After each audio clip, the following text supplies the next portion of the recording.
अस्सलामुअलैकुम प्यारे दोस्तों। 35 से 40 साल की उम्र के बाद बहुत सी ख़वातीन ऐसे मसाइल का सामना करती हैं जिन्हें वो खुद कंट्रोल करना चाहती हैं, लेकिन जितना वो कंट्रोल करने की कोशिश करती हैं उतना ही जिस्म उनका साथ देना बंद कर देता है। और वो मसला है बग़ैर वजह वज़न का बढ़ना। कभी अचानक पेट निकल आता है, कभी कमर का साइज़ बढ़ जाता है, कपड़े तंग होने लगते हैं और कभी मजमूई तौर पर बॉडी वेट बढ़ जाता है। अगर आपके साथ भी ऐसा हो रहा है तो ये वीडियो ख़ास तौर पर आपके लिए है, क्योंकि आज हम समझेंगे कि आखिर 35 से 40 साल के बाद वज़न क्यों बढ़ने लगता है और इसे कैसे रोका जा सकता है। वीडियो को आखिर तक ज़रूर देखिएगा, क्योंकि कहा जाता है ना, small changes make big difference. 35 से 40 साल के बाद वज़न क्यों बढ़ता है? अक्सर ख़वातीन शिकायत करती हैं कि जैसे ही उम्र 35 या 40 के करीब पहुंचती है तो वज़न अचानक बढ़ने लगता है, चाहे वो पहले जैसा ही खाना क्यों न खा रही हों। हकीकत यह है कि इस उम्र में जिस्म के अंदर कई तब्दीलियां आती हैं जो वज़न बढ़ने का सबब बनती हैं। रीज़न नंबर 1, हार्मोन्स में कमी। इस उम्र में जिस्म में एस्ट्रोजन, प्रोजेस्टेरोन और थायराइड लेवल बदलने लगते हैं, जिसकी वजह से फैट स्टोरेज बढ़ जाता है। ख़ास तौर पर 40 साल के बाद ख़वातीन में एस्ट्रोजन हार्मोन की कमी होने लगती है, जिससे चर्बी तेज़ी से जमा होती है, ख़ास तौर पर पेट और कमर के इर्द गिर्द।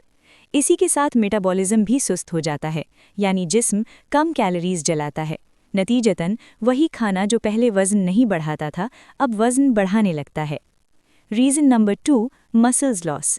35 से 40 साल के बाद जिस्म हर साल तकरीबन 1 से 2% मसल्स खो देता है, और जितना मसल्स कम होंगे उतनी ही ज़्यादा चर्बी जमा होगी। मसल्स ज़्यादा कैलोरीज जलाते हैं, इसलिए उनकी कमी वज़न बढ़ने का सबब बनती है। रीज़न नंबर 3, लाइफस्टाइल और स्ट्रेस। बच्चों की जिम्मेदारियां, घर के काम और अगर औरत वर्किंग हो तो दफ्तर या ऑनलाइन काम, ये सब मिलकर स्ट्रेस बढ़ा देते हैं। नींद की कमी और मेनोपॉज की तब्दीलियां भी फैट स्टोर करने वाले हार्मोन्स को एक्टिव कर देती हैं। यानी असल दुश्मन सिर्फ खाना नहीं बल्कि जिस्म के अंदर की तब्दीलियां भी हैं।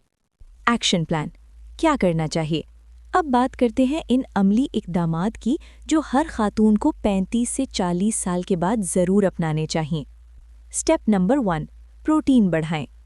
अगर आप चाहती हैं कि बेली फैट कम रहे तो खुराक में प्रोटीन शामिल करें।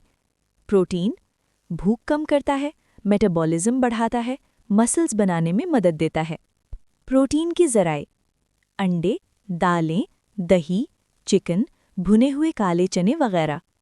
शक्कर और सफ़ेद आटे से परहेज़। मीठा, बिस्किट, केक, सफ़ेद डबल रोटी, ये सब वज़न तेज़ी से बढ़ाते हैं, ख़ास तौर पर इस उम्र में। दिन में 3 बार बहुत ज़्यादा खाने के बजाय थोड़ा थोड़ा खाएं ताकि डाइजेशन बेहतर रहे। स्टेप नंबर 2, हर्बल टी शामिल करें। ग्रीन टी, अदरक वाली चाय, लीमू चाय, दारचीनी चाय, सौंफ का पानी, ये सब क्रेविंग्स कम करती हैं और मेटाबॉलिज्म को सपोर्ट करती हैं। Step number 3, cardio exercise. Cardio ज़रूरी है, लेकिन समझदारी से। वॉकिंग, साइकिलिंग या हल्की रनिंग ये फैट बर्निंग में मदद देती हैं। Step number 4, interval walk. 4 से 5 मिनट तेज़ वॉक करें, फिर नॉर्मल वॉक, फिर दोबारा तेज़ वॉक। 30 मिनट तक ये अमल दोहराएं। ये टेक्निक मेटाबॉलिज्म को एक्टिव रखती है और बेली फैट कम करती है।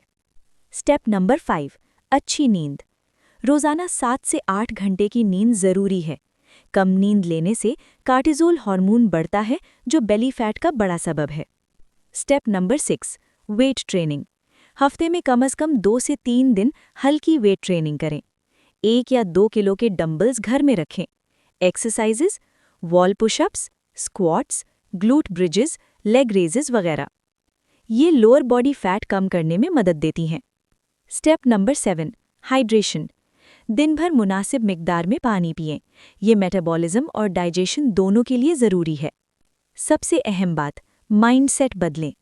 बहुत सी ख़वातीन सोचती हैं कि अब उम्र हो गई है, वज़न कम नहीं हो सकता। लेकिन सच ये है कि उम्र रुकावट नहीं बल्कि माइंडसेट है।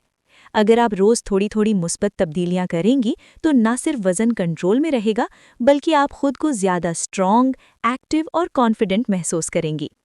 याद रखें, 40 साल के बाद वज़न बढ़ना कोई बीमारी नहीं बल्कि जिस्मानी तब्दीलियों का कुदरती नतीजा है। اگر آپ اپنی خوراک، نیند، ذہنی سکون اور ہلکی پھلکی ورزش پر توجہ دیں تو وزن آسانی سے کنٹرول کیا جا سکتا ہے۔ اپنی صحت کو نظر انداز کرنا خود سے ناانصافی ہے۔ اگر ویڈیو اچھی لگی ہو اور کوئی نیا پوائنٹ سیکھنے کو ملا ہو تو پلیز لائک اور شیئر کریں تاکہ دوسروں کو بھی فائدہ ہو۔ اگر آپ میرے چینل پر نئے ہیں تو سبسکرائب ضرور کریں۔ انشاءاللہ اگلی ویڈیو میں دوبارہ ملاقات ہوگی۔ تب تک خوش رہیں، فٹ رہیں اور اپنا بہت خیال رکھیں۔ اللہ حافظ۔